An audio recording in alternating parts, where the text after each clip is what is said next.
Hello there, Erin Real here for Asset TV with Scott Diamond, head of Municipal Bonds at Goldman Sachs. Scott, it's been a big day, well, a big week really, with the FOMC meeting yesterday. So I first want to start off asking you, what are you seeing in the markets, specifically the municipal bond markets? I would say to start the year, municipal bonds have actually been a little bit quiet. We typically start the year with a lot of cash for investors, not a lot of supply. So even though supply is up about 10% relative to last year, there's plenty of demand to meet it. So that's against a backdrop, which you sort of alluded to, of a lot of headlines.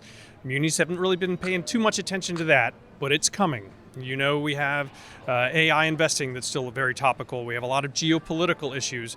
And we still have this Fed that's watching the balance between inflation and labor market, all of which is probably going to create some volatility over the next couple of months.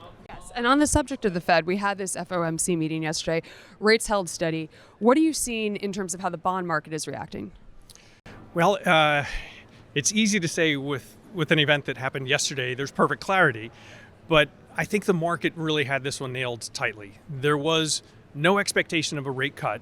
The Fed delivered that. And then in the comments afterwards, sort of a balanced approach, seeing some stability in labor and seeing inflation slowly working back towards that 2% target. So it seems for the moment that this should be somewhat quiet, somewhat muted, I think, for the moment. And what about longer term? How will the Fed's movements impact the municipal market? Well, we are a fixed income asset class, of course, right? So whatever the Fed does is going to impact bonds, and munis are going to follow that lead. We've already seen some of that play out over the course of 2025. The municipal yield curve steepened rather dramatically.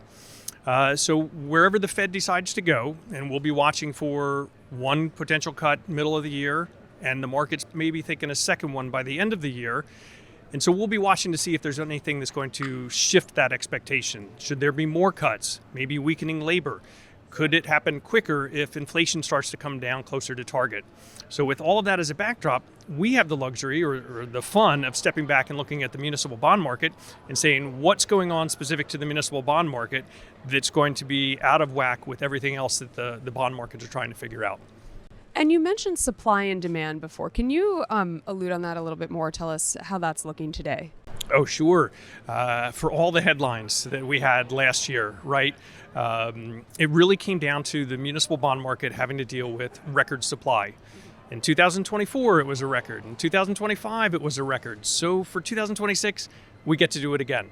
I think most people are expecting somewhere around $600 billion in total issuance for this year. That's a lot for our market to take down.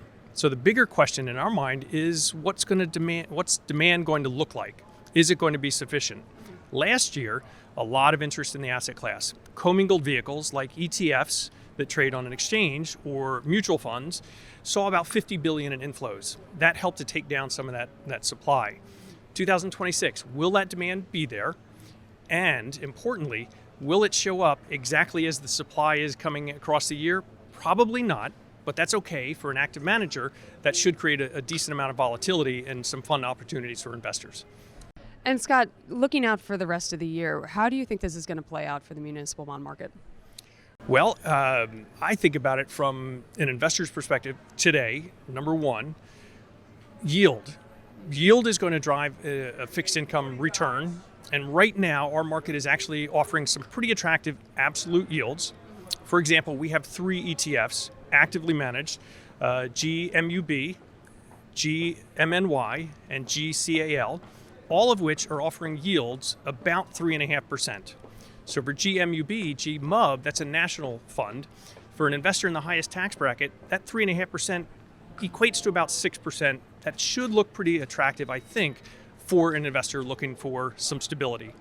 The other 2 funds, one is California, GCal, and one is New York, GMoney, also offering about 3.5%. If you do that same tax equivalent yield, but factor in state income taxes, that gets you to about 7%. I think that should start to compete with maybe investors' expectations for long-term equity returns. Why not try to lock some of that into fixed income? So I think that's going to be one of the drivers. What are we thinking about opportunistically in the market? This is a market, $4+ trillion, 50 states, territories, lots of sectors. I'd say some of the more salient things that we find attractive. Number one, I mentioned the yield curve steepened. we're about 200 basis points, 2% from top to bottom. That's even steeper than the US Treasury curve. So we're trying to play that for our shareholders in a couple of ways. For something, maybe our California fund, on the front end of the curve where yields are lower, we actually find value in taxable municipals. Let's assume all of our shareholders are in the highest tax bracket. Let's hit the yield on that, compare it to traditional munis. And we're actually picking up about 40 to 50 basis points for our shareholders. That's a good trade and allows us to be defensive until this wall of supply starts to come. In our New York fund, we're at the other end where we bought some high quality 30-year bonds at yields close to 4.75%. Remember, you do that tax equivalent yield, that's going to look really compelling and I think helpful for our shareholders. Lastly, I would comment on credit. Credit in the municipal bond market seems really, really steady.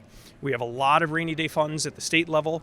If you look at municipal bonds as a share of the national GDP, it's gone way down. So there's a lot of capacity for municipals to add. What we find appealing is some of that high yield space where we're able to get extra yield of 1, 2, almost 2.5%. And on a tax equivalent basis, that's going to really help some of our shareholders. Valuable insight, really. Thank you. I so appreciate your time. Is there anything else you'd like to add on this? No, I think 2025 provided a ton of headlines, a ton of volatility. I think 2026 is going to do the exact same thing. So as an active manager trying to invest on behalf of our shareholders, this is going to be fun. Scott Diamond, thank you so much. And thank you for watching Asset TV. I'm Erin Real, and this is Scott Diamond, co-head of Municipal Bonds at Goldman Sachs.